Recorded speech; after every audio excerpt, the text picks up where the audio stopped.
जैसा कि आप सभी को मालूम ही है कि जब पहली बार इंडिया अलायंस के आइडिया को देश के सामने लाया गया था तो पूरा देश उत्साहित हुआ था। देश में एक बहुत बड़े वर्ग में एक उम्मीद जागी थी। जिस तरीके से नरेंद्र मोदी जी और भारतीय जनता पार्टी की सरकार का उद्देश्य अपनी पार्टी को आगे बढ़ाना रह गया है, देश को आगे बढ़ाना उनका उद्देश्य नहीं रहा, अपनी पार्टी भाजपा को आगे बढ़ाना उनका उद्देश्य रह गया है। ऐसी परिस्थिति में जब इंडिया अलायंस बनी तो पूरी देश में उत्साह दिखा था। इंडिया अलायंस का उद्देश्य यही था कि देश हित में सभी घटक राजनीतिक दलों को एक साथ आकर अपने स्वयं के राजनीतिक हितों की चिंता किए बगैर देश हित को ध्यान में रखकर इंडिया अलायंस को चुनाव लड़ाकर और जिताकर इस देश को एक अच्छी सरकार देने की सोच रखी गई थी। हम भी जब इस अलायंस में आए तो हमारी भी एक ही मंशा थी कि अपने हितों का नहीं सोचना है, अपनी पार्टी के हितों के बारे में नहीं सोचना है, देश के बारे में सोचना है। देश इंपॉर्टेंट है, पार्टी इंपॉर्टेंट नहीं है। इसी उद्देश्य से हम भी इस अलायंस में आए। आज शुरू में ये कहना चाहता हूं कि हम पूरी ताकत से, पूरी ईमानदारी से और पूरी लगन से इस अलायंस के हिस्सा है और इस अलायंस को सफल बनाने के लिए जो कुछ भी लगेगा, ईश्वर ने हमें जितनी भी शक्ति दी है उसके हिसाब से हम पूरी ताकत से इस पे लगेंगे। लेकिन आप ये समझो कि इस इंडिया अलायंस का उद्देश्य है क्या? इंडिया अलायंस का उद्देश्य है कि चुनाव लड़ना, चुनाव जीतना और देश को एक नया विकल्प देना। और अगर चुनाव लड़ना और चुनाव जीतना इस पूरे पवित्र उद्देश्य का आधार है तो आपके सारे जो चुनाव लड़ने से संबंधित चीजें हैं वो महत्वपूर्ण हो जाती है।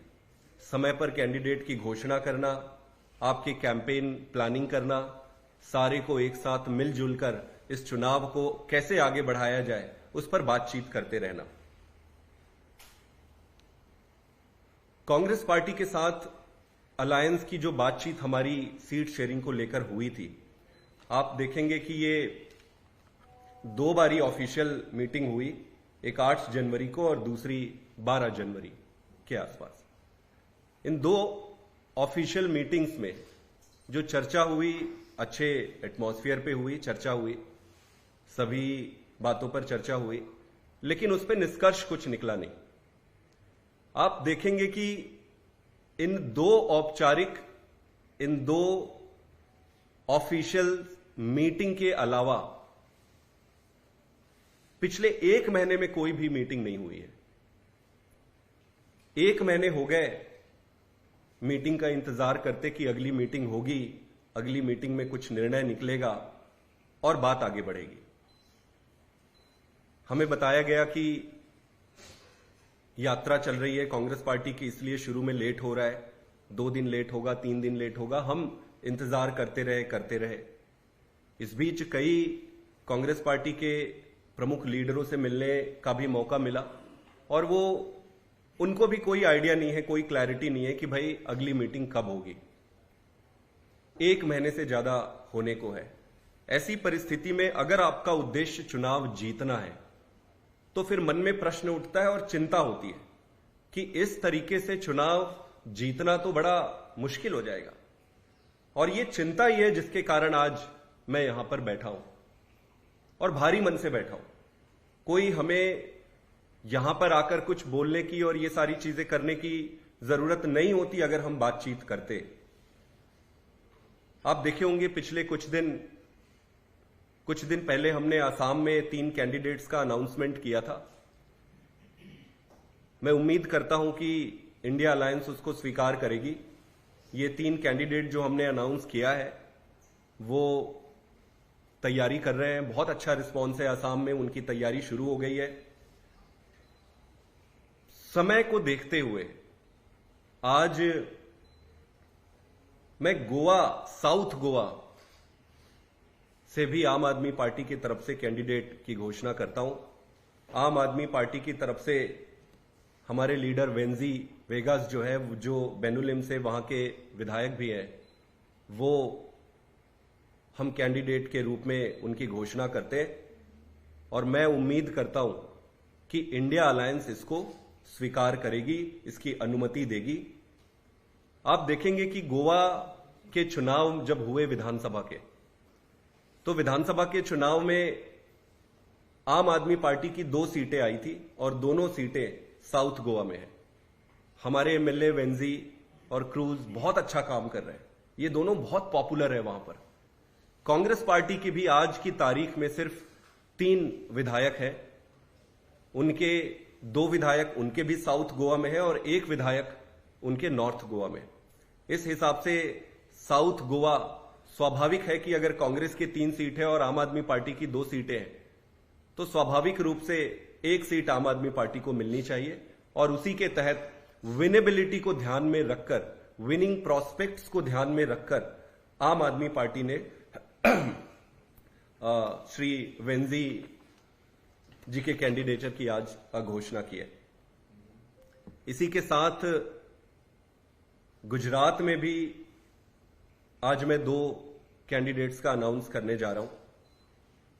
उनमें से एक है हमारे चैतर वसावा जी, जिसके बारे में पहले हमने आपको बताया था, और दूसरे हैं भावनगर से उमेश भाई मकवाना जी। तो भरूच लोकसभा सीट से चैतर वसावा जी और भावनगर लोकसभा सीट से मैं उमेश भाई मकवाना जी के उम्मीदवारी की यहां घोषणा करता हूं आम आदमी पार्टी की तरफ से। मैं उम्मीद करता हूं कि इंडिया अलायंस इसको स्वीकार करेगी और खूब मेहनत करके ये सीट हम जीतेंगे। गुजरात के विधानसभा चुनाव में अगर आप देखेंगे तो 5 सीटें आम आदमी पार्टी की आई थी और लगभग 13% वोट शेयर मिला था। कांग्रेस पार्टी की यहां पर 17 सीटें आई थी और 27% वोट शेयर मिला था। अगर इसको प्योरली साइंटिफिक हिसाब से और मेरिट बेसिस पे आप देखें तो आम आदमी पार्टी को 1/3 सीट मिलनी चाहिए और कांग्रेस को 2/3 मिलनी चाहिए।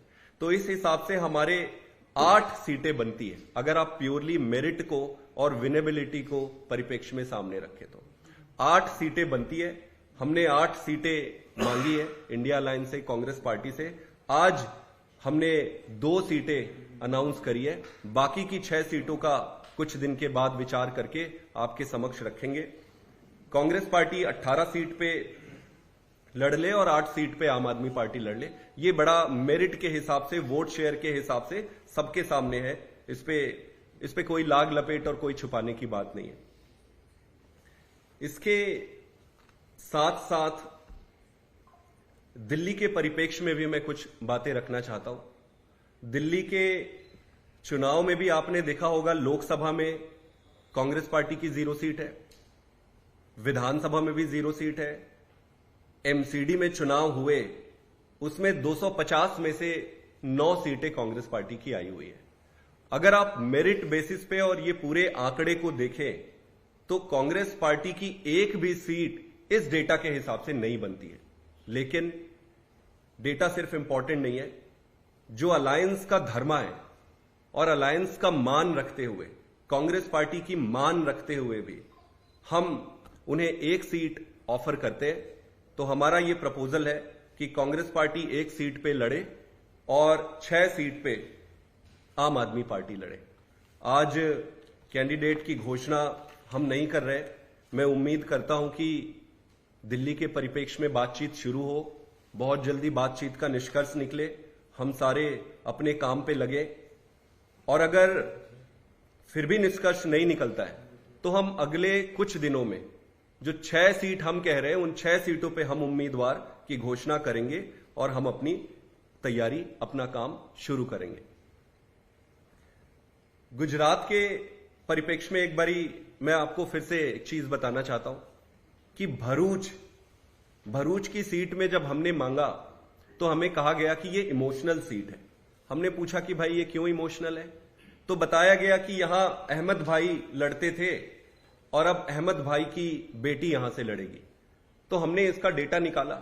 डेटा अगर आप निकालेंगे तो 1977 से 1991 तक यहां पर चुनाव लड़े, उसमें आखिरी बार 1984 में कांग्रेस पार्टी जीती थी। 40 साल हो गए कांग्रेस पार्टी यहां चुनाव जीती नहीं है। उसको भी आप छोड़ दो, 2019 में आप देखेंगे कि बीजेपी को 55% वोट शेयर मिले थे और कांग्रेस पार्टी को 26% वोट शेयर मिले थे। तो पहली बात तो ये अहमद भाई वहां बहुत पहले लड़े थे, 1984 की बात है ये।